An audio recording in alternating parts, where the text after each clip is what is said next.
Hey, one Junior 2000 here, coming at you with my top five best movies that I thought were great from 2023.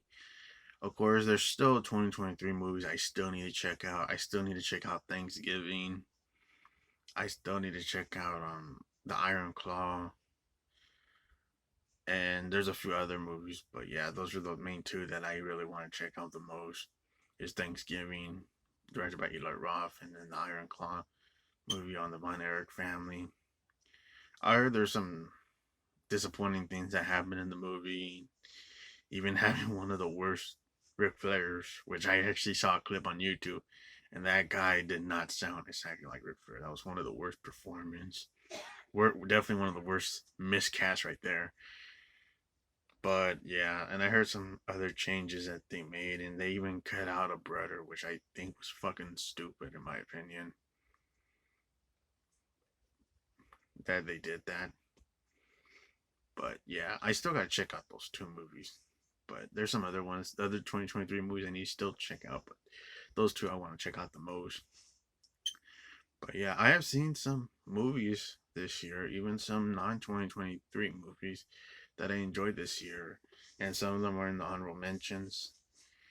And yeah, list your guys' favorites, what you thought of what was great from 2023, folks. List your favorite movie, or if you want to do top five favorite movies from 2023, put in the list in the comments. Or even if you just want to pick one movie, just put your favorite movie of 2023 and why you like the movie and what was great about it. But yeah, hit the like and subscribe, folks.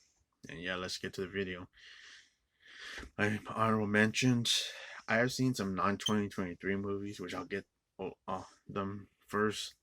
And one of them is Vigilante, which I got to see on Sean's channel over at Cinephile Sanity. We got a watch party for that, and Vigilante was a great first watch. I watched it before we did the watch party, and that was such a great movie to watch. Like that was like up there with Jeff Wish. Like though I like those kind of revenge thriller flicks movies. Those are great badass movies to watch. I have seen some revenge movies that do suck ass. Like there's some that really suck, but Vigilante was really good. It's up there with Death Wish. And the other non 2023 movie I saw last year was The Dentist and The Dentist 2. Those were really good horror movies about a crazy dentist going crazy on his patients and butchering their teeth and killing them. And yeah, that was such an insane movie. Corbin Burson does a great performance as the crazy dentist. Those are pretty good movies. I kind of like the second one more because I feel like they amped up the gore and the violence to a 10. Like, damn, they went carnage in that sequel. But yeah, those two movies, I got them on Vestron Video Blu ray because I got to enjoy those first before getting it. And those were great movies. The other non 2023 movie I enjoyed was was the was it Girl House? Yeah, that's the one. Girl House. From 2024, from 2014.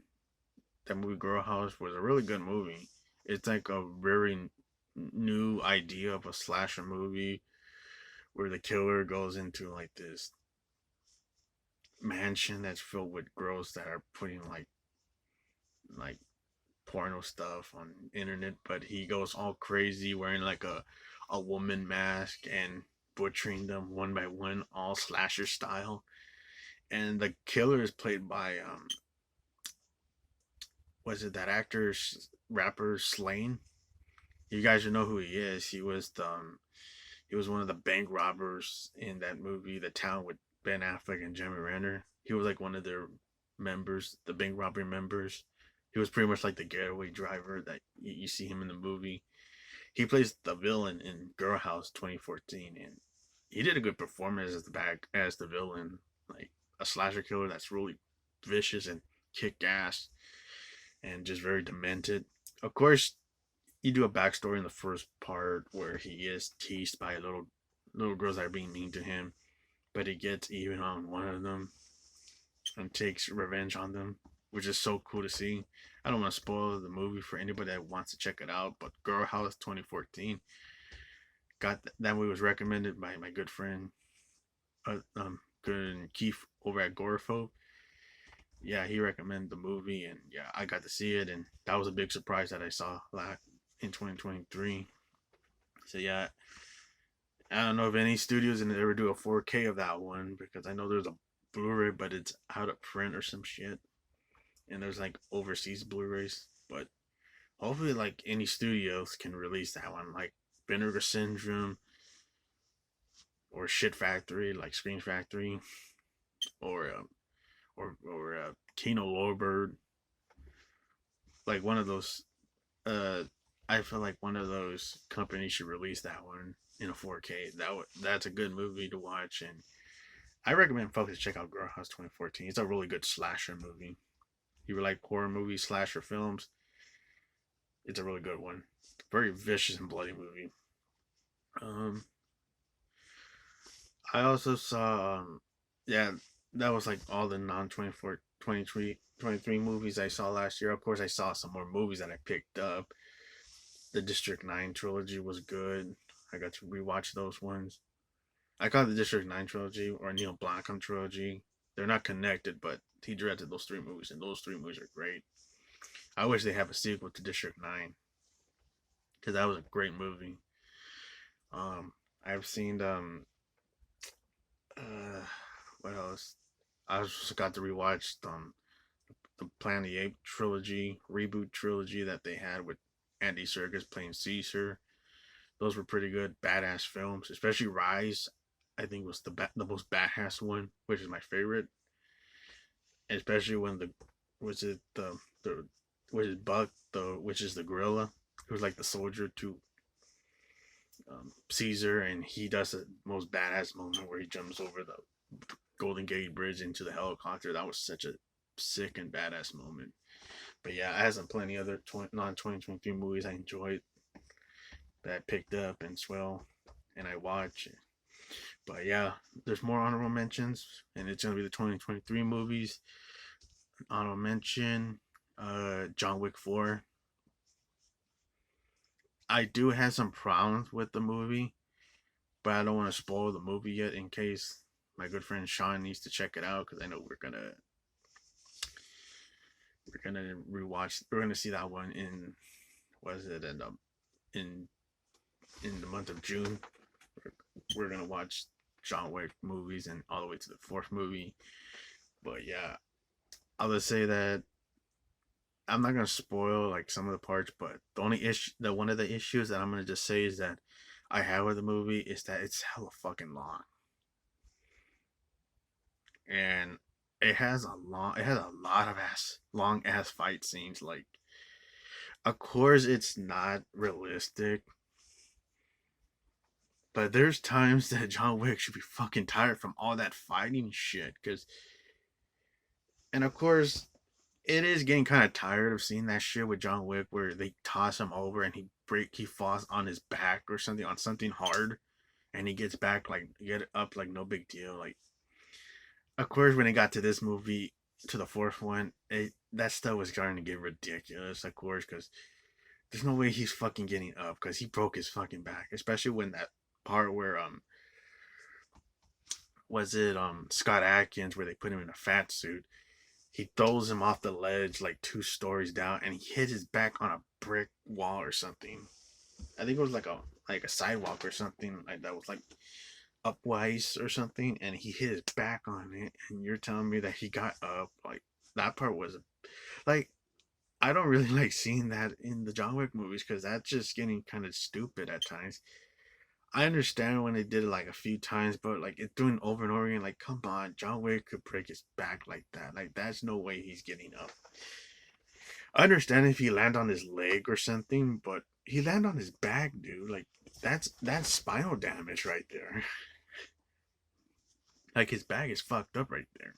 But yeah, like there's some issues like that I have with the movie, but I do not mind the movie. I would say the best part of the movie is when the dog is attacking the people, like the bad guys, like the black guy's dog. the dog was the best part of the movie, and I did like some fight scenes with John Wick, especially like when he has like the nunchucks, which I think was a great nod to Bruce Lee, because Bruce Lee used the nunchucks. That was very cool to see John Wick like, all right, we're done with the guns. Now he's kicking ass with the nunchucks, and it's a nod to Bruce Lee. Like that was just very cool to see. And yeah, the movie wasn't bad. Um, the back there were just disappointing things that they didn't really continue to the third move from the third movie, like which I don't want to spoil anybody that needs to check out the fourth movie. But yeah, um, but yeah, John Wick was four wasn't bad. I'm just putting it as an honorable mention. It's not my favorite action movie of this year because to me there's a better action movie that came out this year that I like more than John Wick 4. But John Wick 4 wasn't bad. It had a lot of fightings and just a bit too long of a movie, but Keanu Reeves still kicks ass in his performance. John Wick 4. Next honorable mention is Puss in Boots: The Last Wish, which is the sequel to the first spin-off prequel movie of Puss in Boots. That character that Antonio Banderas plays in voice in the Shrek franchise. I think Puss in Boots is one of the best characters to get like a spin-off. Like that was great.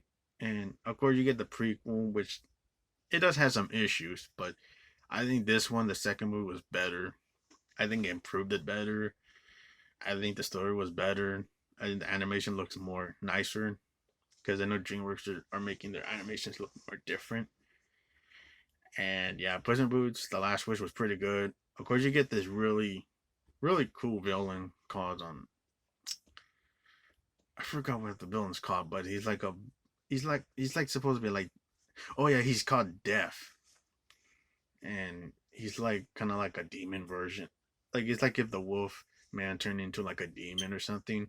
That's what he's pretty much presented as, and he has like blades that he's trying to cut and kill Puss in Boots with. Of course, Puss in Boots has his sword that he fights him with.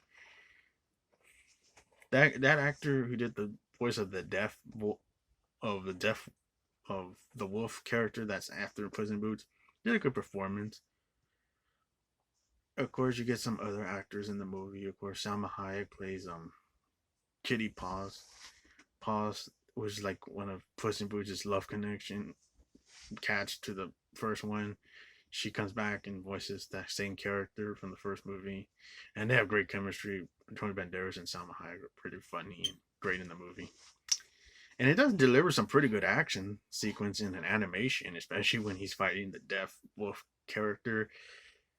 Like pretty good fighting sequence, and yeah, of course you got this other dog named Burrito who is pretty funny, and yeah, it was pretty funny when he curses and it's censored because it's a kids movie.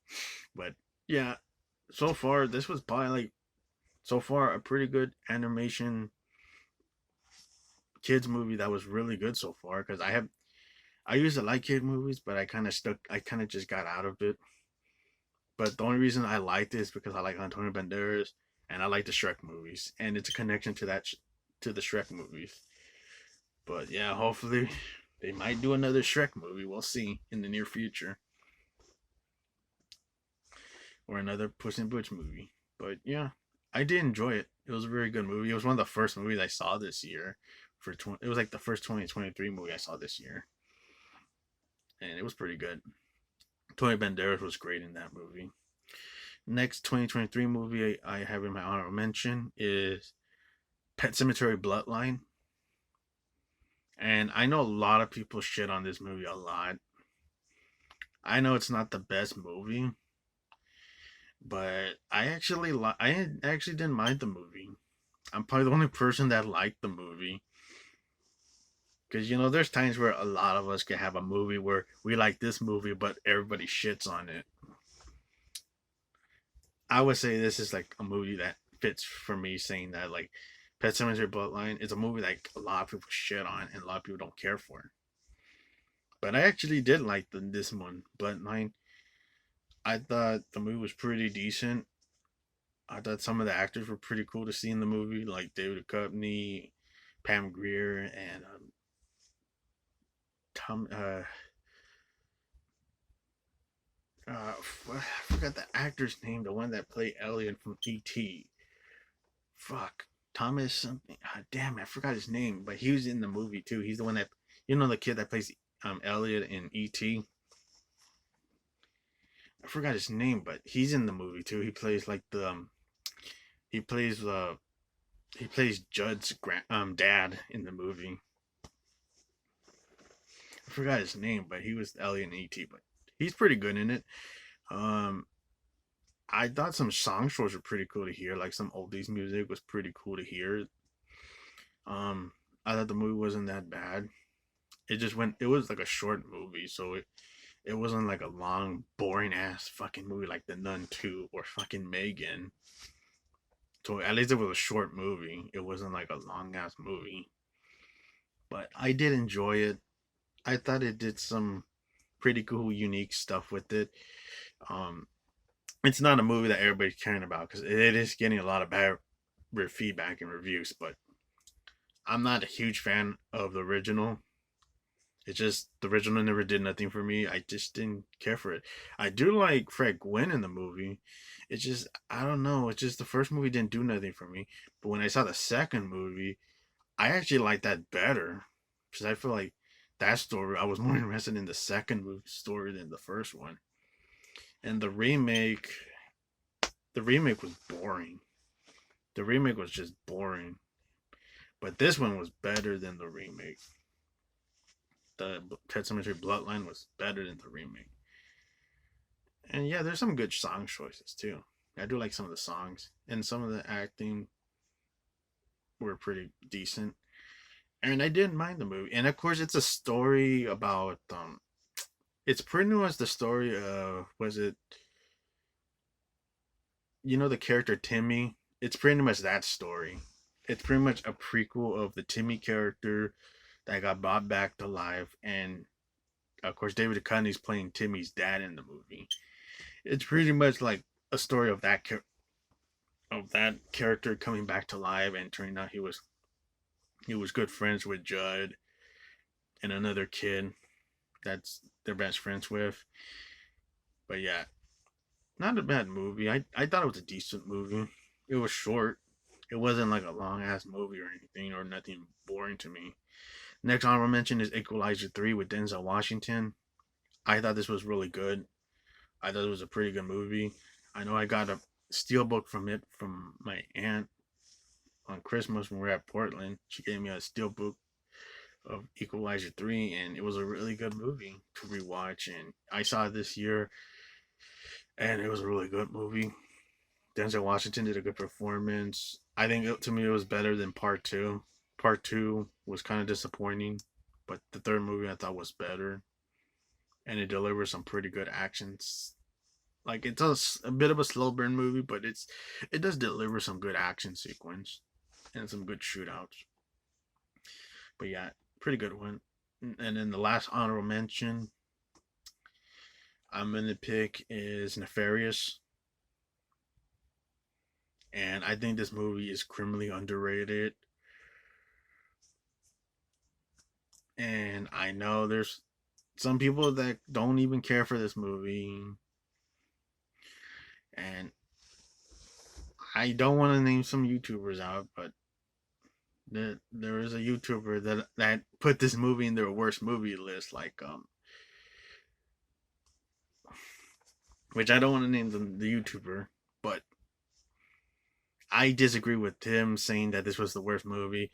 Nefarious is a really good movie. The only reason that it never got really recognized by everybody because when I first did my shorts and I was doing reviews about it in parts, a lot of people did not know about this movie. Nobody did not know about Nefarious. It's because the movie got forgotten because it never got a theatrical release. Um, what's it called? Rotten Tomatoes pretty much just shit on the movie to make people think, oh, this movie was just a piece of shit. Fuck this movie. Even though fuck Rotten Tomatoes, they're a bunch of hacks, ass motherfuckers. But Nefarious was really good. I got to see on Look Movies, and yeah, The Nefarious was a really legit, damn powerful possession movie. I think this was better than Pope Exorcist. I think it was better than Exorcist Believers. Nefarious is such a very powerful possession movie. I think it's criminally underrated. It really got forgotten, and I'm glad pop people started recognizing the movie. Even some friends on YouTube, I started telling them about the movie, and they started seeing my reviews, and I told them about it, and they started enjoying and they started watching and enjoying it. Yeah, I enjoyed Nefarious. I don't really get what was the hate about it. Of course, there's some people that want to kiss ass through Rotten Tomatoes, so fuck Rotten Tomatoes and fuck their kiss assing about that. But Nefarious, I highly recommend people to check it out.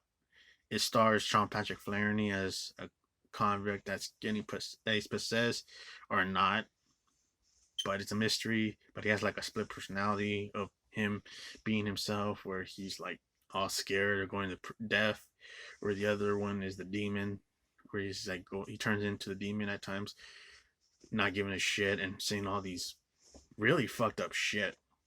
It's not, and he doesn't even involve cursing and shit. Like he says some of the most, like the demon says some of the most really fucked up shit in the movie. So yeah, it is a disturbing movie. Like it disturbed the fuck out of me. Like this was by far one of the better horror movies to see this year, and it's a lot better than Exorcist Believers. But yeah, Nefarious, highly recommend folks to check it out. If nobody have not seen Nefarious 2023, definitely check it out. It's a really good slow burn possession movie. Now my top five, we're into the top five now, and my number five is Dark Harvest from 2023. Not to be confused with Dark Harvest 2004 that I mentioned, which I actually do enjoy that one. But this one, the Dark Harvest 2023 movie, is really good. It's pretty much like if Pumpkinhead meets The Purge. That's pretty much how you call it. But it's like about this Sawtooth Jack monster, which is like a big giant monster where it has like a jack o' lantern head and stuff. And it starts like hunting down through the cornfields, and it has to be killed by some of the kids, like the younger teenage high school boys that have to like fight and kill it. And of course, the story involves them like they are the winners if someone kills it first. They get the king champion, and then of course they have to starve to death because their parents are refusing to like feed them before they go out in the night and fight and kill King Sawtooth Jack. So they're like all going crazy in the room, throwing shit, scratching the walls. And of course, when they get out, the purge begins. They grab their weapons, they wear Halloween masks, and they're going after Sawtooth Jack. And because, of course, this time Sawtooth Jack doesn't get catched easily, so most of them get killed by Sawtooth Jack, all violently, viciously getting scratched, torn apart, body parts flying around everywhere. It's gory. It's very gruesome. And yeah, it's pretty much like Pumpkinhead meets The Purge. It's a really good movie. Highly recommend Dark Harvest 2023. Hopefully it gets a physical media soon. But I know it's an exclusive to MGM Plus movie, like Paramount Plus with their movies. But yeah, Dark Harvest 2023, highly recommend. Number four is Saw 4. Saw. My mistake, folks. Number four is Saw X. I actually enjoyed this movie. I actually did like Saw X. I think it's one of the better sequels, even though I kind of like Jigsaw more. Because that's my favorite sequel in the franchise is Jigsaw. But I still enjoy it. I would say it's my third favorite in the franchise is Saw X. I think this was one of the better sequels. To me, it was better than some of the middle sequels that I don't really care for. But yeah, Saw X, refreshing. Great to see John Kramer back. Played again by Tobin Bell. And of course, it's like supposed to be setting like after. It's pretty much like set after the first movie and before the second movie. So pretty much that's what Saw X is. It's pretty much like Saw 2, like pretty much the real Saw 2 before Saw 2 was like turned into Saw 2. Like Saw 2 would pretty much be like Saw 3. So yeah, it's pretty much like the real Saw 2. But yeah, Saw X really good. Tobin Bell did great.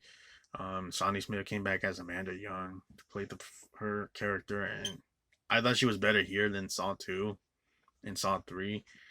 I thought you saw her emotions, and she did a good performance.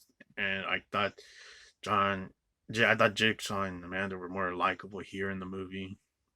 And of course, they're torturing scam artist doctors that fuck John Kramer over and many people over, and they're getting their comeuppance and their desserts. Yeah, really bloody, graphic movie, and it has really bloody traps. Definitely one of the better. Even the editing is really done much better here than the one with the scratching, the spin around crap that they do, like that glitchy stuff. It's edited here well done and well better. Saw X really solid sequel, one of the better sequels in the franchise, and we'll see what Saw 11 brings. And that's my number 4, Saw X. Number 3 is The Holdovers, starring Paul Giamatti. I think this drama movie was really good. It's pretty much like 2023's version of Dead Poet Society, but it's like set in the past. It's not set in the present. It's set in the past. And of course, Paul Giamatti's like a teacher that people think he's a dick, but he's actually a good person. It's just he has to deal with a lot of these sons of bitches students that he has to deal with that just don't want to care about being there and just jackasses students into college. But everybody set off the holiday with the family except one student that wants to like be like a rebel, but he is kind of like a smart person. His mom doesn't want to be. He doesn't want to pick it. His mom doesn't want to pick him up, so she wants to be with her new step husband instead on a holiday trip and not pick him up. So he has to stay there. And of course, there were some other kids that didn't get to stay with their family, but they were there for a few days until they left. And he was like the only last student that was there. Like it was only him, a black lady cook, and Paul Giamatti's character. Those are like the only three that are the stars of the movie, and they're like the ones by themselves. And Paul Giamatti does a great performance. Like he, even like one of the students that left before they left was saying like some racial remark to like the cook and stuff, but Paul Giamatti just stand up on that rude ass kid and just told him to shut the fuck up. Like I forgot the kid's name, but he told like his name or something like Randy, shut the fuck up, like real loud, like demeaning, like he doesn't want to hear that bullshit. So yeah, Charles Giamatti is great. He plays a great character in this movie, and yeah, you can show he doesn't. He's not an uptight person. He's just always been lonely. He's always been by himself, so that's why he gets to have great conversation and talks with the cook lady and the student that's left behind on the holidays at the school. And they have great adventures. They go to New York and stuff and have great visits and the sceneries and theaters and all the food areas that they go to the restaurants. And of course, he meets his dad at the mental institution, the kid's dad. But of course, his mom gets mad at him at the end. But of course, Paul Giamatti takes, like, instead of the kid getting expelled, he says, "You know what? It was my fault. I took him up there to see his dad. It fired me instead. Don't expel the kid." So yeah, he takes the hit. And I think he says like "kiss my ass" to like the dean that fired him. But yeah, it's a funny movie too. Like it's not just only like a sad drama movie. Like it's also real. It has funny ass moments.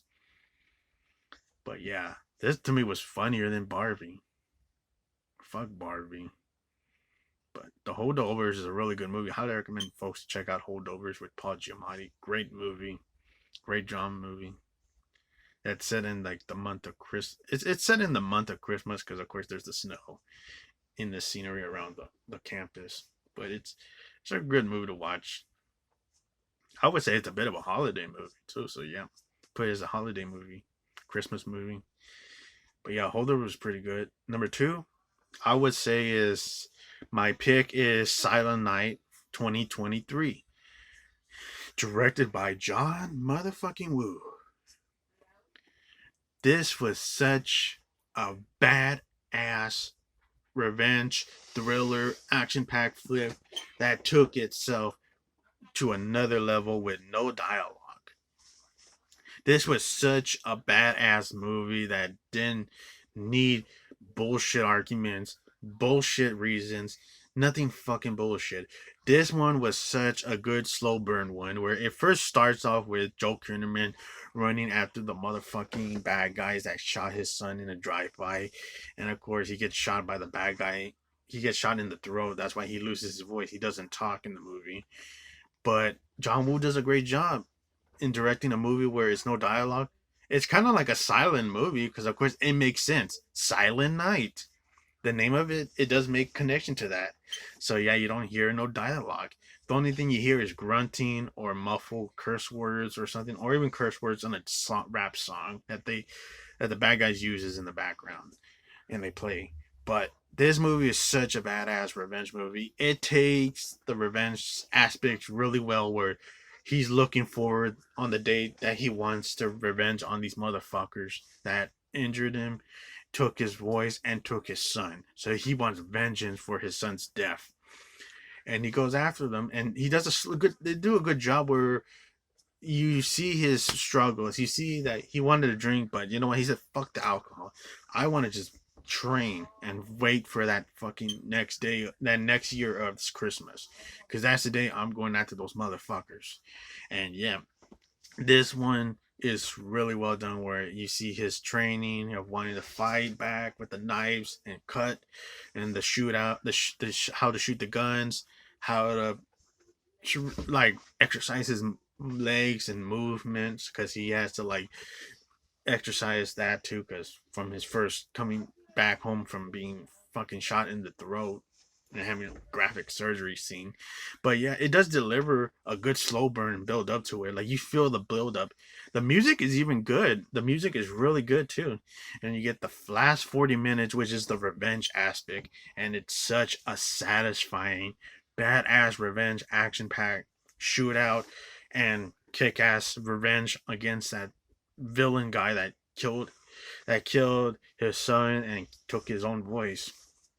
He got revenge on that bastard, and he's almost dying, but yeah, he took his vengeance and on his son's death, and that was a great, satisfying movie.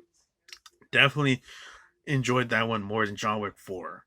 Silent Night is 2023 from John Woo is such a badass movie. I have, of course, John Woo have not directed a movie in a while because I think the last time he directed a movie was it Paycheck, and I still got to check out Paycheck. But Silent Night was such a great comeback by John Woo, and I feel like John Woo should still make motherfucking movies that kick ass. Like he knows how to direct action. None of that shaky cam bullshit where you don't even know what the fuck is going on. You get hardcore punches, big shootouts. You get graphic, gory practical effects where the guy, I think he shoots like one of the bad guys that the gun goes under the shin and boom, brain matter flies out, slow motion, where you see the practical effects. That's well done and well shot. Like John Woo knows how to direct fucking action movies. And there's some action movies from John Woo I still gotta check out. Hard Boiled. I heard that's a lot of good things about it, and it's pretty much like the original version of John Wick. So I still gotta check out Hard Boiled, and I heard that's a badass fucking movie.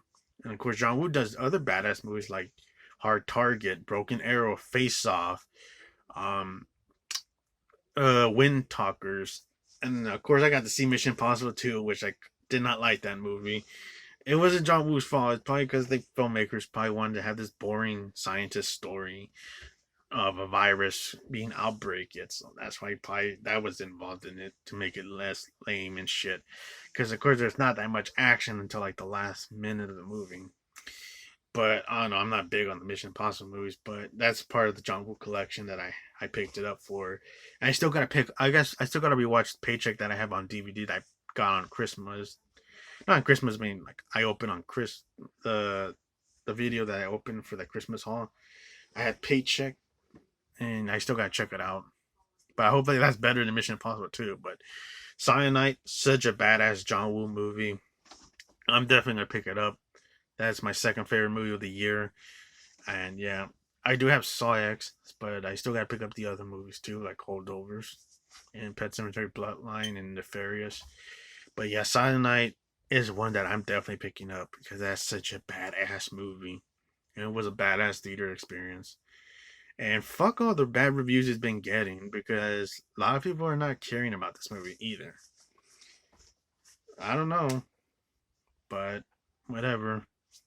I enjoyed Silent Night. I think people should check it out. I think it did like a different, interesting take on revenge where it has no dialogue and you got great. It's like a silent movie in a revenge thriller film. So like that's how I enjoyed it, and it wasn't boring to me. I enjoyed it. Great film. That's my number two is Silent Night 2023. Next one, and it's my number one favorite movie of the year that I enjoyed. It was Renfield, starring Nicholas Hoult and Nicolas Cage. They were both great in the movie. Nicholas Hoult played great as Renfield. Nicolas Cage was awesome and badass as the Dracula character. And this movie was so great.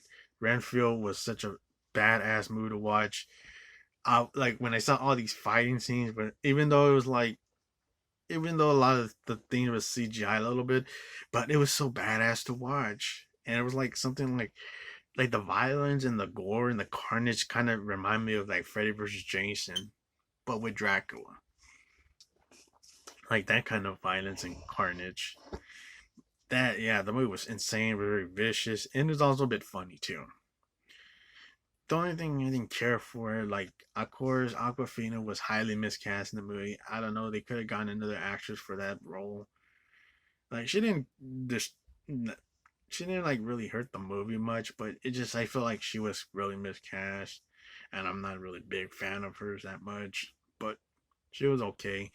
But I still enjoyed the movie so far. Like, I feel like it delivered good action, carnage, comedy, and mayhem throughout, and also good acting by Nicholas Hoult and Nicolas Cage. I know Nicholas Hoult he was in Warm Bodies and Mad Max Fury Road, and those are pretty good ones. So he's one of my favorite new actors that are out there. I wish to see him more movies like this. I wish this one had a sequel, but no, of course, because this movie flopped. But fucking Megan made more money, and that bullshit is getting a sequel instead of this movie, Renfield. No Renfield 2, but Megan 2 is gonna come out soon. Fucking bullshit. To me, Renfield's a better movie than Megan. Fuck Megan. This Renfield is such a badass movie. It does deliver funny shit and carnage and pretty good shit. And Nicolas Cage, it's great to see him back in a big studio movie after all these train wreck movies that he had for years after leaving the big studio movies. He had to do a lot of bad shit, like a Black Lieutenant remake he did, a shitty movie called Stolen. I think MC Ganny was in that movie, but that movie was just awful. That was like a really shitty action movie. It was even directed by the same guy that directed Con Air, which was sad.